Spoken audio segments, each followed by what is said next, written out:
এই যে বিস্কিটটি দেখতেছেন, এই বিস্কিটটি হচ্ছে লেকচার বিস্কুট। এই বিস্কিটে একটা কাহিনী আছে।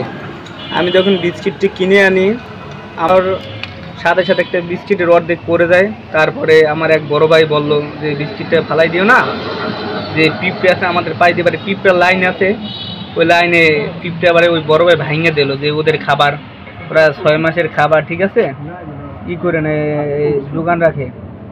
এই জন্য আমি এই ভিডিওটা করলাম। দেখেন সবারই খাদ্যের অভাব। এখন এখানে আমরা এই জিনিসটা ফালাইছি, এই যে গুঁড়ি করে দিচ্ছি, এই ছোটো করে দিচ্ছি বিস্কিটটা, ছোটো করে দেওয়ার পর এখন ওরা অনেক, এখানে এই পিঁপড়া বড় হয়েছে অনেকেই, পিঁপড়ার কোনো অভাব নাই। এই যে বড় বড় পিঁপড়া, এখন পিঁপড়া দেখা যাচ্ছে। দেখেন এই যে এখন ওদের খাবার এই নিচে আছে, এই যে দেখেন পিঁপড়ে নিয়ে। এই জন্য ভিডিওটা বানাইলাম যে সবারই খাবার প্রয়োজন,